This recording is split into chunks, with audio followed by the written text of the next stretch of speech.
జగద్గురు బ్రహ్మర్షి పితామహ పత్రి సార్కి, స్వర్ణమాల మేడంకి కోటి కోటి ప్రణామములు. అలాగే జూమ్లో ఉన్న వారందరికీ నా ఆత్మ ప్రణామాలు. శ్రీ తిరుమలనాథ పిరమిడ్ ట్రస్ట్ ఆధ్వర్యంలో ప్రతిరోజు ధ్యానం చేస్తున్నాము, జ్ఞానాన్ని అందుకుంటున్నాము.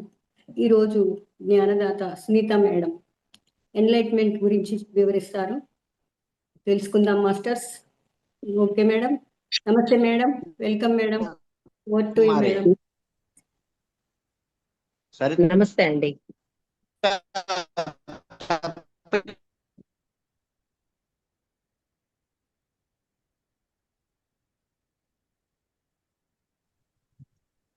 జగద్గురువు, ధ్యాన గురువు, సద్గురువు అయిన బ్రహ్మర్షి పితామహ పత్రిజీ గారికి ధన్యవాదాలు తెలియజేసుకుంటున్నాను.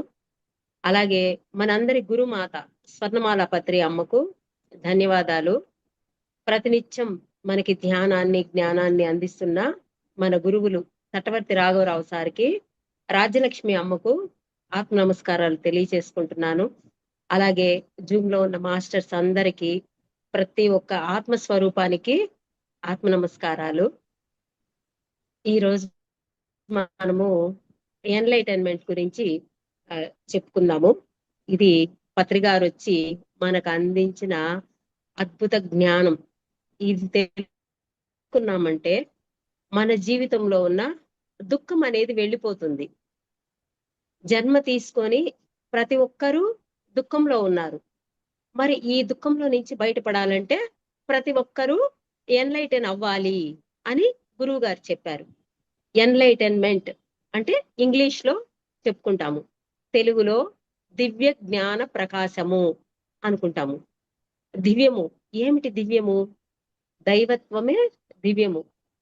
మనందరము దేవుళ్ళము. దేవుడు దేవుడు అనే పదము దివ్యంగా మారిపోయింది అని గురువు గారు చెప్పారు అనమాట. కాబట్టి మనందరము దివ్య ఆత్మస్వరూపులము. అంటే మనమందరము దిగి వచ్చిన దేవుళ్ళము. దానికి సంబంధించిన విషయాన్ని తెలుసుకోవడమే జ్ఞానము, దివ్య జ్ఞానము. ప్రకాశము అంటే దాన్ని అనుభవపూర్వకంగా మన జీవితంలో తెలుసుకోగలగటం దివ్య జ్ఞాన ప్రకాశము. అంటే నేను మానవుడిని కాదు, మాధవుడిని అని అనుభవపూర్వకంగా తెలుసుకోవడమే దివ్య జ్ఞాన ప్రకాశము. దీని గురించి గురువు గారు ఏం చెప్పారో తెలుసుకుందాం. జననం మధురం, మరణం మధురం, కలిమి మధురం, లేమి మధురం, దుఃఖం మధురం, సుఖం మధురం. జననం మధురం, మరణం మధురం, కలిమి మధురం, లేమి మధురం, మానం మధురం, అవమానం మధురం, సుఖం మధురం, దుఃఖం మధురం. అంటే ప్రతి ఒక్కదాన్ని మనం మధురంగానే తీసుకోవాలి. అంటే చెప్పడం ఈజీగానే ఉంటుంది, అది అనుభవించే వాళ్ళకే తెలుస్తుంది అని అనుకుంటాము. అయితే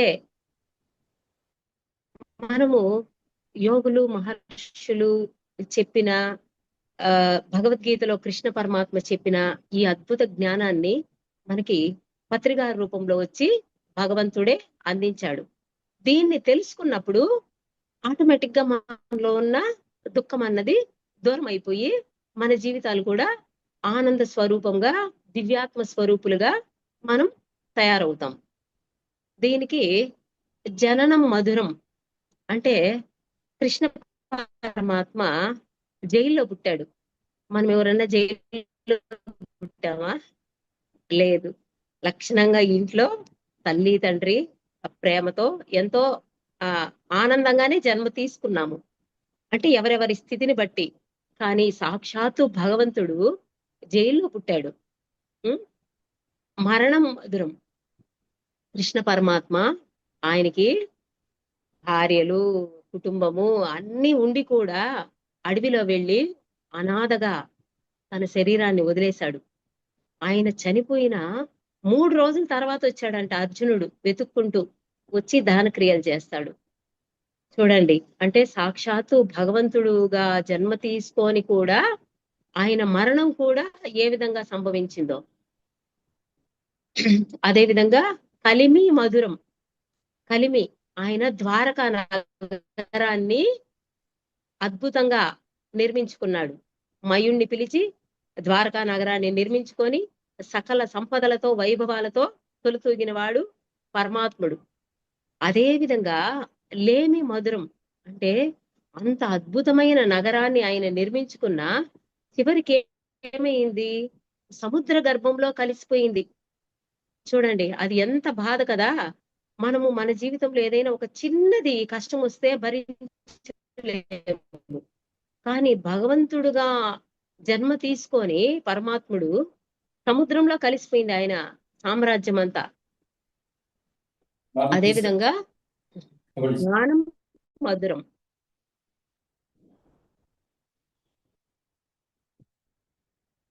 మానం మధురం అంటే ఆయనకి ఎక్కడికి వెళ్ళినా గౌరవ మర్యాదలు, దేనికి తక్కువ లేదు. ఆయన దేవకి వసుదేవులకి జైల్లో పుట్టాడు, కానీ ఆయన్ని తీసుకెళ్లి యశోద నంద మహారాజుల దగ్గర బృందావనంలో వదిలిపెట్టేశారు. బృందావనంలో ఆయన ఎంతో అద్భుతంగా అక్కడ జీవించాడు. ఆయన మళ్ళీ తిరిగి తన తల్లిదండ్రుల్ని రక్షించుకోవడం కోసము మధురకు వస్తాడు. వచ్చినప్పుడు వాళ్ళ బట్టలన్నీ మాసిపోయి ఉంటాయి. అప్పుడు అక్కడ ఉన్న ఒక చాకలిని అడుగుతాడు, బట్టలు ఇస్తారా మాకు, మా బట్టలు మాసిపోయాయి అంటే, ఇవి కంస మహారాజువి, నీకెంత ధైర్యం అడిగేదానికి అంటాడు అనమాట. అప్పుడు అక్కడ ఒక బట్టలు నేసే అతను వచ్చి వారికి బట్టలు ఇస్తాడు. అంటే వారికి అవమానం జరిగినా కూడా దాన్ని కూడా సహిస్తారు. అవమానాన్ని సహిస్తారు, గౌరవాన్ని సహిస్తారు. అదే విధంగా దుఃఖం మధురం, సుఖం మధురం. దుఃఖము ఏంటి? దుఃఖము ఆయన ఎంతో ఇష్టపడిన రాధ, ఆమెని పెళ్లి చేసుకోలేకపోతాడు.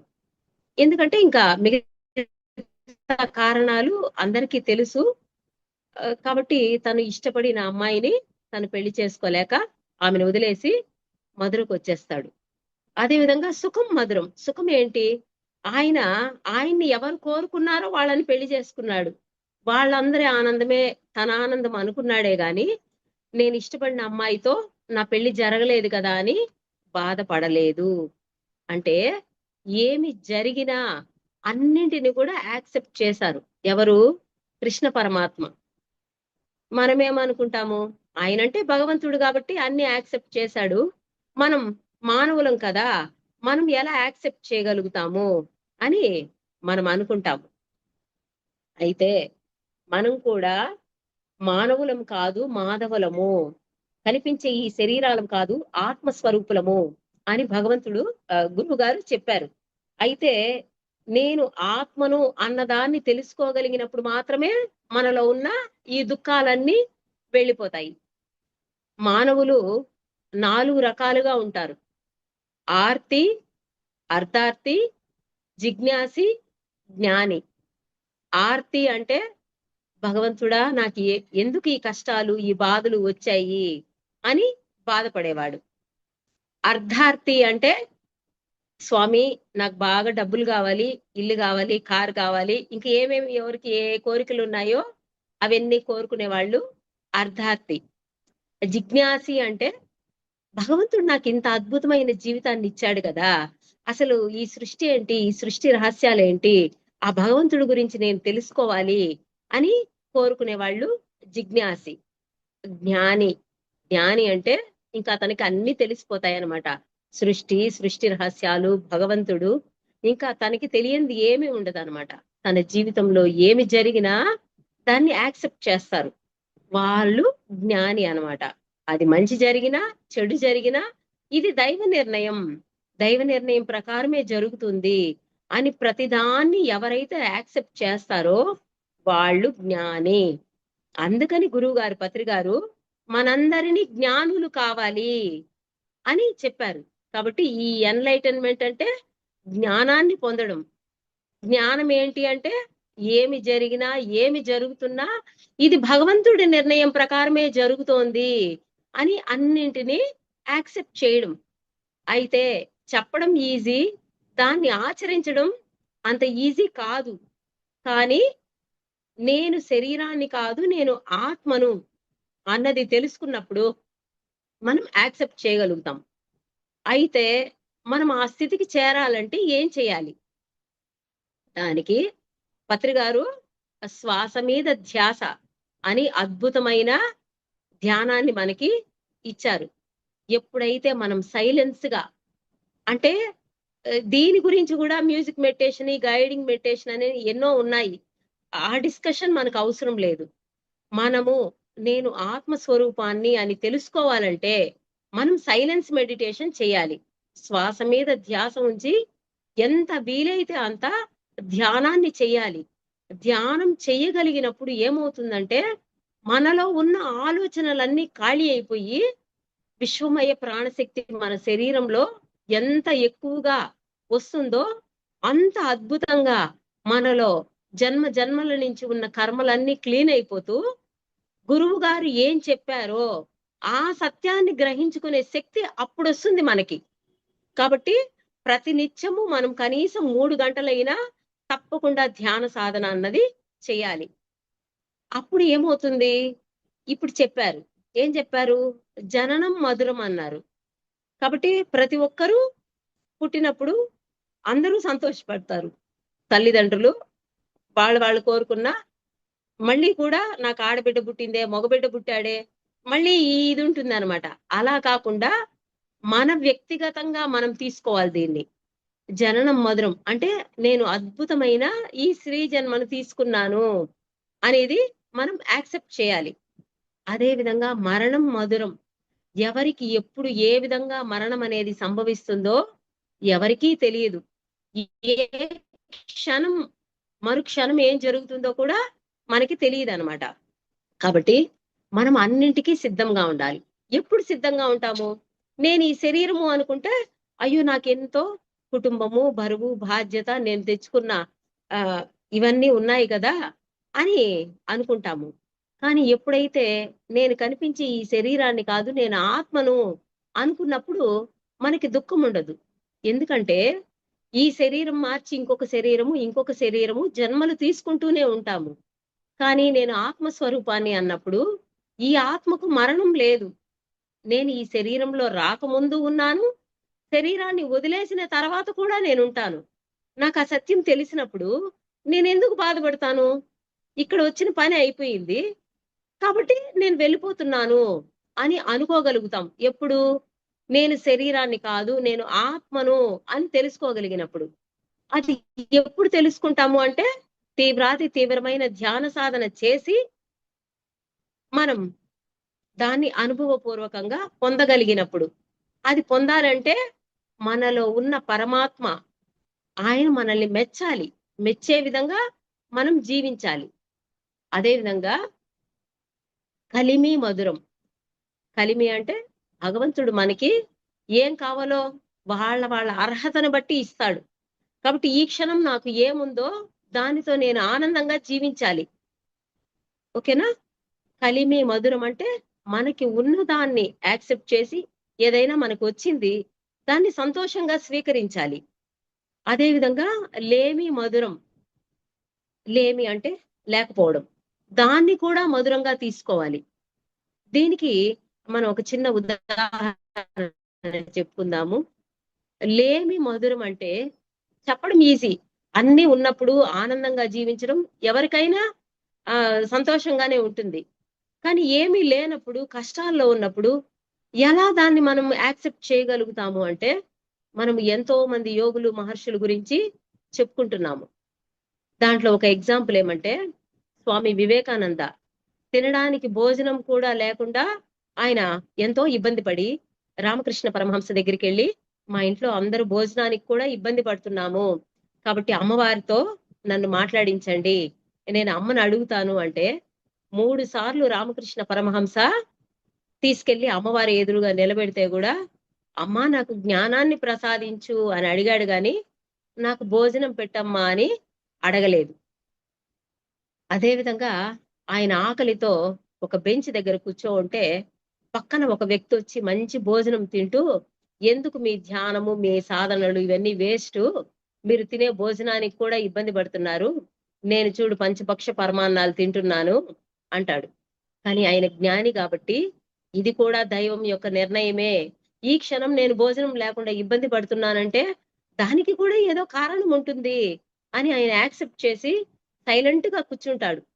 అప్పుడు ఆ గ్రామంలో ఉన్న జమీందారు గుర్రబండిలో వచ్చి అన్ని రకాల భోజనాలు తీసుకొచ్చి వివేకానంద స్వామి దగ్గర పెట్టి, శ్రీరామచంద్ర ప్రభువు నాకు కలలో కనిపించి నా బిడ్డ ఆకలితో పడుకో ఉంటే ఆడ కూర్చో ఉంటే నువ్వు పడుకో ఉన్నావా, తీసుకెళ్లి భోజనం పెట్టు అన్నారు, అందుకని తీసుకొచ్చాను, తినండి స్వామి అని భోజనం పెడతాడు. మరి శ్రీరామచంద్రుడు పంపించాడంటే ఇక్కడ మన వాళ్ళు ఎవరైనా నమ్ముతారా? దీన్ని నమ్మాలి. ఎందుకంటే మనం సాధనా మార్గంలోకి వచ్చాము. భౌతిక జగత్తులో ఉన్న మానవులు భగవంతుడు ఏదో ఉన్నాడు, ఎక్కడో ఉన్నాడు, మనం కోరుకున్న కోరికలు తీరుస్తాడని పూజలు చేసి ఏవో వాళ్ళ కోరికలు కోరుకుంటూ ఉంటారు. కానీ మనం ఆధ్యాత్మికతలోకి జ్ఞాన మార్గంలోకి వచ్చేసాము కాబట్టి మనము ఈ క్షణం ఏమి మాట్లాడినా అది 100% నిజము అని నమ్మాలి. భగవంతుడు ఉన్నాడు, ఎక్కడున్నాడంటే ఎక్కడో దూరంగా ఉన్నాడు, సత్యలోకంలో ఉన్నాడు అనుకున్నాము. కానీ ఆయన మన లోపలే ఆత్మస్వరూపుడుగా ఉన్నాడు అని మనం మన గురువు ద్వారా తెలుసుకున్నాము. కాబట్టి మన లోపల ఉన్న భగవంతుడు ప్రతి క్షణము మనము చేస్తున్న మంచి చెడు అన్ని ఆయన చూస్తూనే ఉన్నాడు. అందువల్ల మన జీవితంలో ఏమి జరిగినా ఇది భగవంతుడి నిర్ణయం ప్రకారమే జరుగుతోంది అన్నదాన్ని మనం గ్రహించుకోగలగాలి ఫస్ట్. అదేవిధంగా మానం మధురం. మనల్ని ఎవరైనా వచ్చి అబ్బా మీరు చాలా గొప్ప వాళ్ళండి, చాలా మంచి వాళ్ళండి అని అన్నప్పుడు మనము ఓకే అని ఏదో సంతోషపడతాం. అదే విధంగా అవమానం మధురం. ఎవరైనా వచ్చి మీ వల్ల మాకు ఇది జరిగింది అది జరిగింది అని ఏదైనా అరిచినప్పుడు మనం కుంగిపోతాం. కానీ దాన్ని కూడా మనం యాక్సెప్ట్ చేయాలి. ఎందుకంటే నేను శరీరాన్ని అనుకున్నప్పుడు ఖచ్చితంగా మనం గొడవ వేసుకుంటాం. ఏమి నేనేం చేశాను, ఎందుకు నన్ను మీరు ఇలా అవమానం చేస్తున్నారు అని. కానీ మనం ఆత్మస్వరూపులము అంటే గతంలో గత జన్మల్లో మనము ఏమి చేశామో అది ఇప్పుడు మన జీవితంలో జరుగుతోంది అన్నదాన్ని మనం గ్రహించుకోవాలి. అదే చెప్పుకున్నాం కదా, భౌతిక జగత్తులో ఉంటే మనం యాక్సెప్ట్ చేయలేము. ఆధ్యాత్మికతలోకి అడుగు పెట్టాం కాబట్టి మనము ఆత్మస్వరూపులము అన్నదాన్ని తెలుసుకున్నాం కాబట్టి మన జీవితంలో ఏ అవమానం జరిగినా ఏ కష్టం వచ్చినా ఇది నేను గతంలో చేసుకున్న దాని వల్లే నాకు వచ్చింది అన్నదాన్ని మనం యాక్సెప్ట్ చేయాలి. ఎప్పుడైతే యాక్సెప్ట్ చేస్తామో అప్పుడు మళ్ళీ మనకి కొత్త కర్మలు అన్నవి రావు. ఆ కర్మ అన్నది అక్కడికి క్లీన్ అయిపోతుంది. మళ్ళీ మిగతా జీవితం మంచిగా అద్భుతంగా తయారవుతుంది. కాబట్టి ఎప్పుడైనా సరే ఏ సమస్య వచ్చి మనము యాక్సెప్ట్ చేయడం నేర్చుకోవాలి. కాబట్టి గురువు గారు ఏం చెప్పారు, వస్తే రాని ఉంటే ఉండని పోతే పోని అన్నారు. అంటే ఏదైనా వచ్చింది దాన్ని సంతోషంగా స్వీకరించాలి. పోతుంది దాన్ని కూడా మనం యాక్సెప్ట్ చేయాలి. అయ్యో ఇది వెళ్ళిపోయిందే అది వెళ్ళిపోయిందే అని మనం దిగులు పెట్టుకున్నప్పుడు ఇంకా అన్ని విధాలా దెబ్బతినేస్తాం. ఆరోగ్యం దెబ్బతింటుంది, జీవితం అన్నది దుఃఖమయంగా తయారైపోతుంది. అదే నేను శరీరాన్ని కాదు ఆత్మను అనుకున్నప్పుడు ఓకే ఇది కూడా ఎప్పుడు నేను చేసుకున్న దాని వల్లే జరుగుతోంది అని ఎప్పుడైతే యాక్సెప్ట్ చేయగలుగుతామో అప్పుడు ఆటోమేటిక్ గా ఆ దుఃఖం కూడా వెళ్ళిపోతుంది. కాబట్టి మానం మధురం, అవమానం మధురం, రెండింటిని కూడా సమానంగా స్వీకరించాలి. దీనికి ఒక చిన్న ఉదాహరణ ఏమంటే రమణ మహర్షి, మనం వారి గురించి కూడా విన్నాము. ఆయన ఆశ్రమంలో కూర్చొని ఉంటే ఒక వ్యక్తి వెనక నుంచి వచ్చి ఆయన మీద యూరిన్ పాస్ చేస్తారంట. అప్పుడు ఆయన ఒక్క మాట కూడా మాట్లాడకుండా అలాగే సైలెన్స్ గా ఉండిపోతారంట. మనల్ని ఎవరైనా ఒక చిన్న మాట అంటేనే మనము ఒప్పుకోలేము. అటువంటిది అంత పని చేస్తే ఎవరైనా ఒప్పుకోగలుగుతారా? ఆయన మహానుభావుడు, జ్ఞాని కాబట్టి అలాగే మౌనంగా ఉండిపోయాడంట. చూడండి, అంటే ఇప్పుడు మనము మాధవుడిగా ఎదగాలి, ఆత్మస్వరూపులుగా ఎదగాలి అంటే మన జీవితంలో జరిగే ప్రతి అవమానాన్ని, కష్టాన్ని కూడా మనం మౌనంగా భరించాలి. చెప్పడం ఈజీ, కానీ మనం దాన్ని యాక్సెప్ట్ చేయగలుగుతామా? ఒక చిన్న మాట మనకు వ్యతిరేకంగా వస్తేనే మనం రియాక్ట్ అయిపోతాము. అటువంటిది ఆయన జ్ఞాని కాబట్టి ఏ మాత్రం రియాక్ట్ అవ్వకుండా అలాగే మౌనంగా ఉండిపోయారంట. కాబట్టి మనము కూడా మన జీవితంలో ఏదైనా సమస్య వచ్చినప్పుడు మౌనంగా దాన్ని భరించగలగాలి.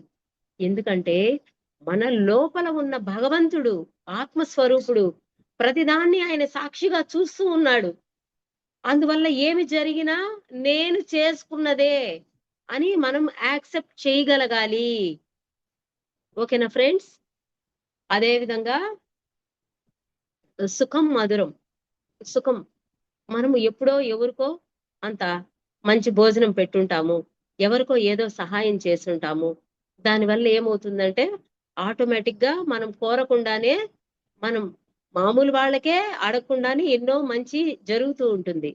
మరి మనం సాధన చేస్తున్నాం కాబట్టి ఆటోమేటిక్ గా మనం కోరకుండానే మనకి ఏమి అవసరమో అవి భగవంతుడు తీసుకొచ్చి మన ముందు పెడుతూ ఉంటాడు. అలా మనం ఎన్నో సార్లు ఎక్స్పీరియన్స్ అయి ఉంటాం ఈ సాధనా మార్గంలోకి వచ్చిన వాళ్ళము. అరే, ఇలా ఉంటే బాగున్ను అని నా మనసులో అనిపించింది, అది జరిగిపోయింది అని మనం ఎక్స్పీరియన్స్ అయిన సందర్భాలు కూడా ఉంటాయి. మీరు గమనించుకోండి ఫ్రెండ్స్ ఒకసారి. అదే విధంగా దుఃఖం మధురం. దుఃఖాన్ని కూడా మనము మధురంగానే స్వీకరించాలి. సుఖాన్ని, దుఃఖాన్ని అన్నింటినీ కూడా మధురంగానే స్వీకరించాలి. దీనికి ఒక ఉదాహరణ ఏమంటే దుఃఖాన్ని ఎలా మధురంగా మనం స్వీకరించాలి అంటే, షిరిడి సాయినాథుడు తన శిష్య బృందాన్ని అంతా మసీదులో కూర్చొని పెట్టి అందరికి భోజనం పెడుతూ ఉంటాడు.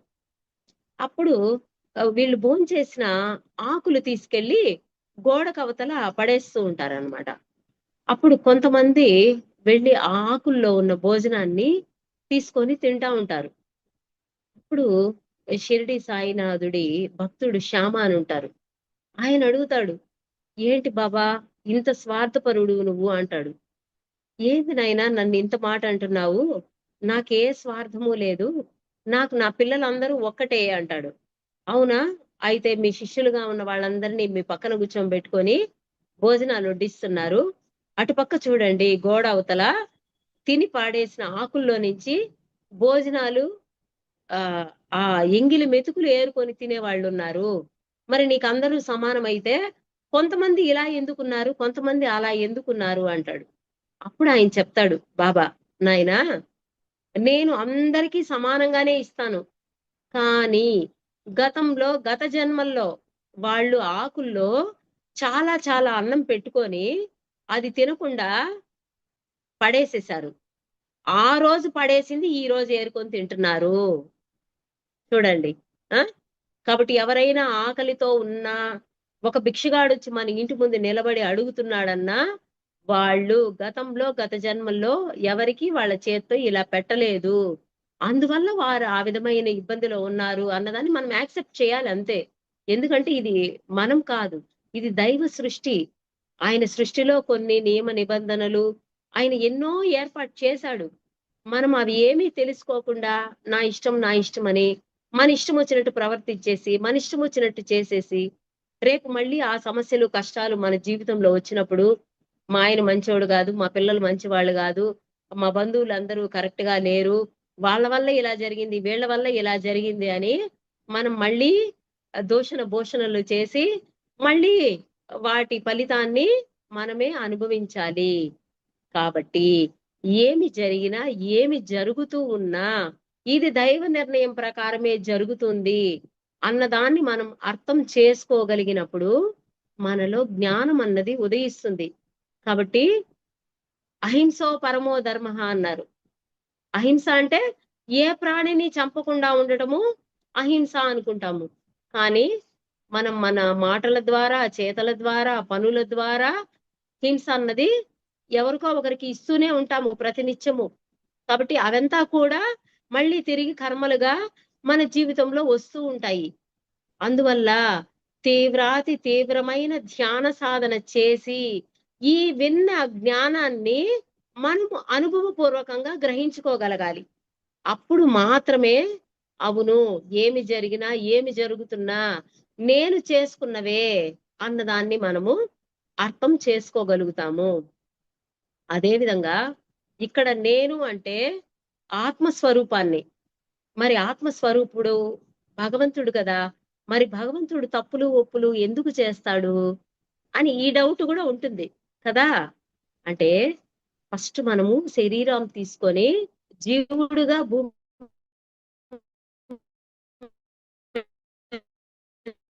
వచ్చాము. ఈ జీవుని ఈ శరీరము ప్రకృతి జనితములైన సత్వతమో రజోగుణాలతో నడుస్తూ ఉంటుంది. ఈ గుణాలు ఏం చేస్తాయంటే మాయకు వశమై మనము ఏమి చేయాలి ఏమి చేయకూడదు అన్న విజ్ఞత లేకుండా చేయకూడని పనులన్నీ మన దగ్గర చేయిస్తూ ఉంటుంది. అదే విధంగా ఈ జీవుణ్ణి దేవుడుగా మార్చాలి. దేవుడుగా మార్చడం అంటే మనలో ఉన్న గుణాలు అన్నింటినీ వదిలించుకోవాలి. తమో గుణము, రజోగుణము, సత్వగుణము వదిలి మనం నిర్గుణ స్థితికి చేరుకోవాలి. నిర్గుణ స్థితికి చేరుకున్నప్పుడు, మనం దైవంగా ఎదిగినప్పుడు, అప్పుడు ఏమి జరిగినా నేను దైవాన్ని, ఇది ఈ శరీరం ద్వారా ఈ గుణాలు నడిపిస్తున్నాయి, నేను చేయటం లేదు, నేను జీవుణ్ణి కాదు నేను దేవుణ్ణి అన్న స్థితికి ఎదగాలి. అదే దివ్య జ్ఞాన ప్రకాశము. ఆ స్థితికి చేరాలంటే చెప్పుకున్న ఈ జ్ఞానాన్ని అనుభవపూర్వకంగా మనం పొందాలి. అంటే ఏ విధంగా అయితే వివేకానందుడు, రామకృష్ణ పరమహంస వాళ్ళ జీవితంలో జరిగిన ప్రతి ఒక్క సంఘటనని యాక్సెప్ట్ చేశారో, అదే విధంగా మనం కూడా మన జీవితంలో జరుగుతున్న మంచిని కానీ చెడును కానీ అన్నింటినీ యాక్సెప్ట్ చేయగలగాలి. మంచి జరిగితే అబ్బా నాకింత మంచి జరిగింది, నేను చాలా గొప్పదాన్ని, నేను అది చేశాను ఇది చేశాను అని గొప్పలు చెప్పుకుంటాము. అదే విధంగా సమస్య కష్టం వస్తే నేను చేయలేదు, వాళ్ళు చేశారు వీళ్ళు చేశారు, వాళ్ళ వల్ల ఇది జరిగింది అని మనం దాన్ని తీసుకెళ్లి పక్కన వాళ్ళ మీద తోసేస్తాము. అలా కాకుండా ఏమి జరిగినా ఏమి జరుగుతూ ఉన్నా ఇది దైవ నిర్ణయము, నేను ఆత్మస్వరూపాన్ని, గత జన్మల్లో చేసుకున్న కర్మల వల్ల ఇవన్నీ జరుగుతున్నాయి అన్నదాన్ని యాక్సెప్ట్ చెయ్యాలి. అర్థమైందా ఫ్రెండ్స్? అదే విధంగా ద్రౌపది మాత అడుగుతుంది కృష్ణ పరమాత్మని. ఆమెకి అవమానం జరిగిన తర్వాత అందరికీ తెలుసు కదా, ఆమెకి కురుసభలో జరగరాని అవమానం జరుగుతుంది.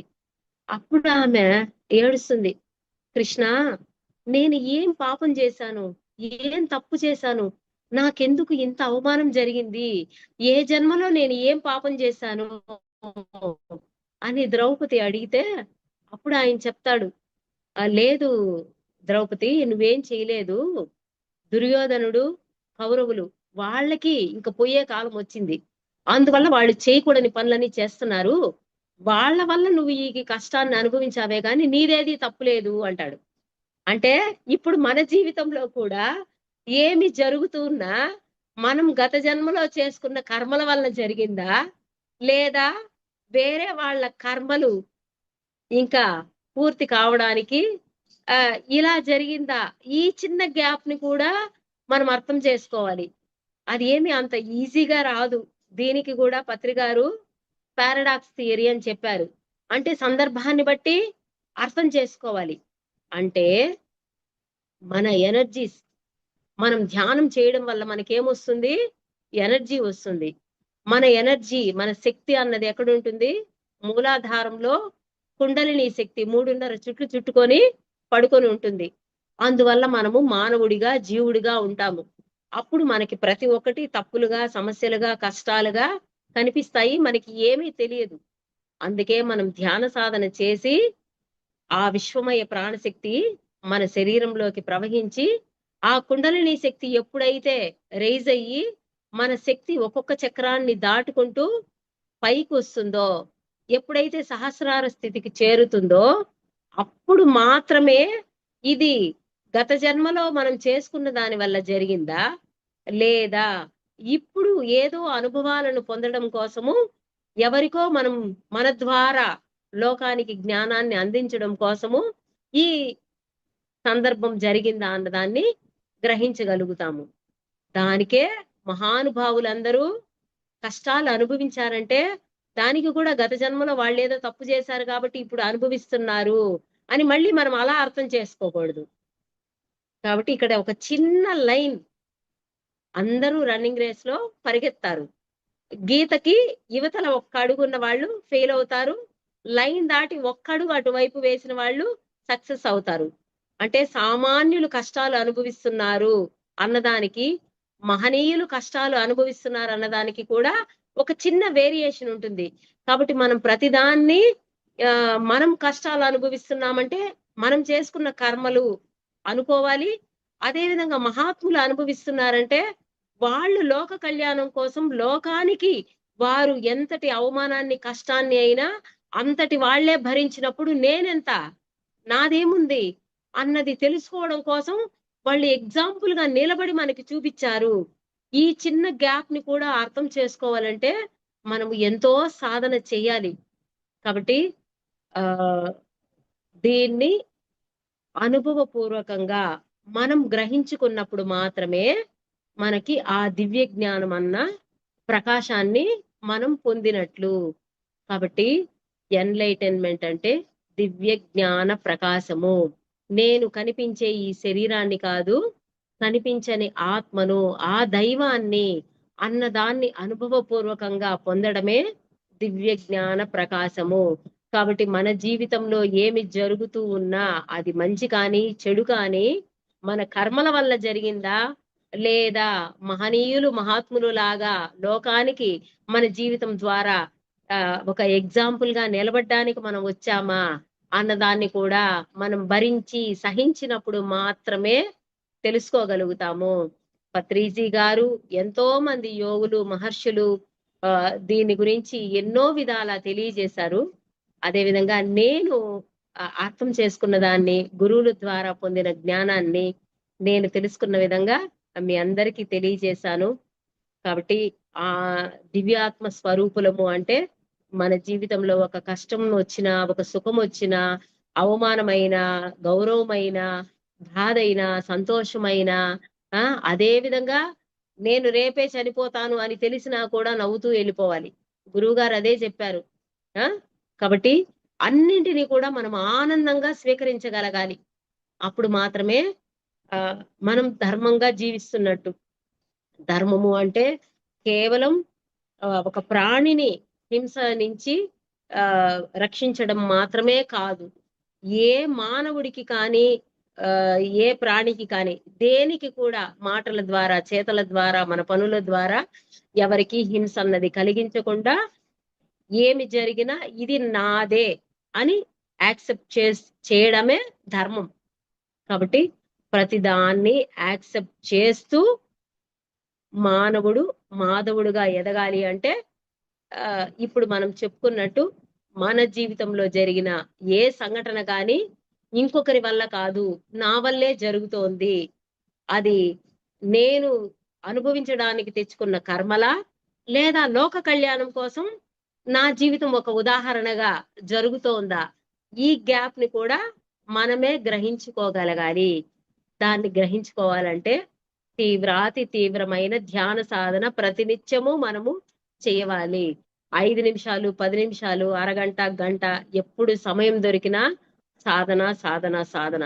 ఎంత తీవ్రంగా సాధన చేస్తామో అప్పుడు మాత్రమే మన జీవితంలో ఏమి జరిగినా దాన్ని విచారణ చేసుకుంటూ, విశ్లేషించుకుంటూ, ఇది ఇందువల్ల జరిగింది, ఇది ఇందువల్ల జరిగింది అని మనం గ్రహించుకోగలిగినప్పుడు మనలో ఉన్న దుఃఖం అన్నది వెళ్ళిపోయి మనం ఆనంద స్వరూపులుగా తయారవుతాము. కాబట్టి ఎన్లైటన్మెంట్ అంటే నేను మానవుడిని కాదు, మాధవుడిని అని అనుభవపూర్వకంగా పొంది చీకటిలో, అజ్ఞానంలో ఉన్న మన జీవితాన్ని వెలుగులోకి, ఆనందంలోకి మనమే తయారు చేసుకోవాలి.